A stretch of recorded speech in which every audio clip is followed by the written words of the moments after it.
Hi, I'm your dorky friend Lisa and welcome back to my channel. I had said last week that I was going to do a hate video. Well, Amazon decided otherwise. I only got one of the 2 books in the mail, so that'll have to wait till next week for my anger. Anyway, while I was on social media yesterday with a bit of a sinus headache, I stumbled across the lovely Lili Reinhart's interview with Harper Bazaar that's coming out. And she talked about a bit about her mental health and body acceptance, and I can relate to those. And body acceptance is something I know that I struggle with and others do too, obviously. I, as a child, was super skinny, underweight. I was a hyperactive child. My mother, being the big old hippie, was offered by the doctor either 2 solutions, either drugs or all-natural diet. And of course, my mom, being a big old hippie, chose the all-natural diet. So no sugar, no artificial coloring. My idea of a snack was zucchini bread with carob chips. Yeah. So, and I don't know if you can tell from the angle that I film, I'm also on the short side. I'm 5 feet tall. So I was a skinny, scrawny little kid, and then of course when you get older and you're not hyperactive anymore and you can kind of control your own diet, of course you want all the bad stuff. So in my late teens, when I could pick my own diet, of course, again, I picked the worst things for myself, and also then went through a bit of a depression. So yo-yoed back and forth, and probably by my early to mid-20s, I was a size 16 according to the labels that I'm wearing, but everything was big and baggy and kind of, you know, not really form-fitted. Now, of course, a little bit more stable with my diet and my life, obviously, but being at 8 or 9 is still a struggle, and still I'm curvy and not 100% happy. Honestly, for my height, I should be a 4 or a 5, but I digress. Anyway, so today I pulled from my library some YA authors who are all about self-love and acceptance. And there's always, of course, the classic Miss Judy Blume. She is for woman power. She is the epitome of self-acceptance. She has, of course, Are You There, God? It's Me, Margaret, which everyone knows, of course, is the story about a young girl stressing over not getting her period yet when all of her friends are. There's more in there, of course. There's puberty issues, not developing when your other friends are, that kind of thing. So that can hit home for a lot of girls. And then there is Denny, which is about a young girl named Denny, obviously. She is the picture perfect girl, blonde, thin, perfect height, perfect size, perfect life. Her mother is one of those women, though, that attribute your worth to what you look like, what people think of you. And this, of course, is rubbed off on Denny. And her mother wants her to be a model.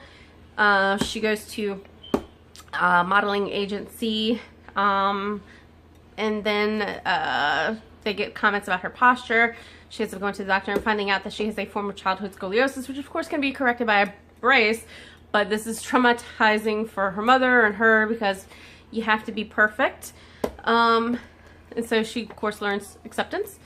And then this one is Life in the Fat Lane, which I thought was super cute. It's not a very well known author, but basically it's about a young girl who is the beauty queen of her old, you know, at her school. She's thin, she's perfect, everyone loves her, blah, blah, blah, blah. She gets a disease which basically destroys her metabolism, and she can eat nothing and still constantly be gaining weight. And trauma among trauma, she ends up having to move with her family someplace else where people don't realize that she was the thin, perfect beauty queen at one point in time. So of course she's more traumatized because she's being bullied and that kind of thing. And then finally at the end, she herself gets acceptance of herself and of others, because she was one of those people that also judged people by, you know, physical appearances to what they're worth. And I'll list all of these in the comment section. Okay, then for the more grown-ups, I have a couple of ones. These are for funsies. Real vampires have curves.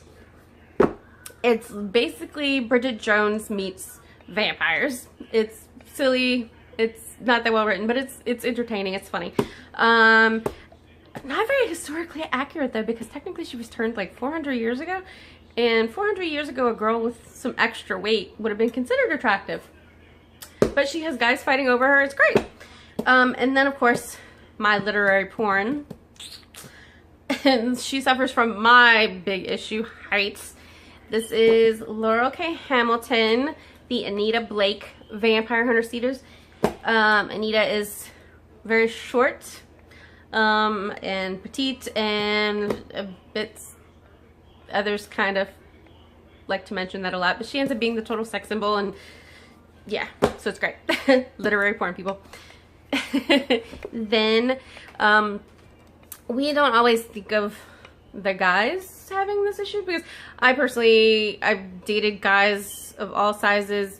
Most of them have usually been on the heavier side. Big guys, they tend to, I don't know, like us shorties. I don't know. Anyway, but I have come across a couple of incidents in this life where, you know, guys do have issues with their general appearance.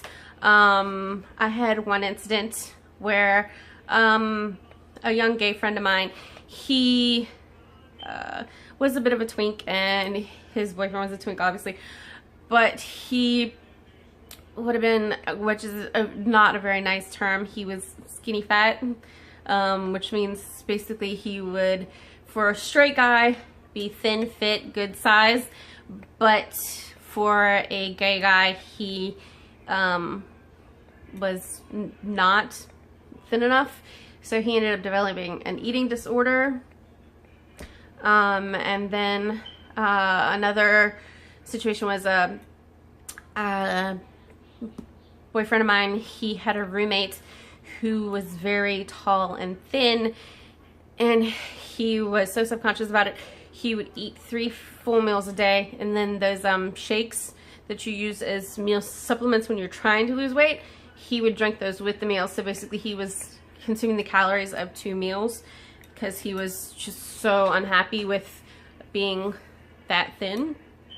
Whereas I was jealous at the time, because I probably needed to lose about 20 pounds, and I'm just like, it's just consuming how many calories?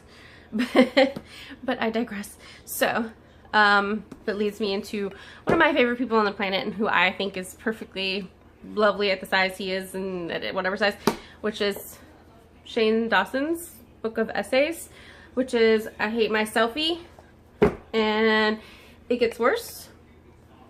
And both of them, he talks about his eating disorder. He talks about body dysmorphia, the effects it has on his life and other people's lives, I guess, around him. I love them. I thought they were highly entertaining. I've read both of them multiple times. So I had fun, guys. I hope you did too. If you have any suggestions for future videos or comments on this one, you know, in the crotch. And I hope to see you here, guys. Hope to see you here next time, guys. Bye.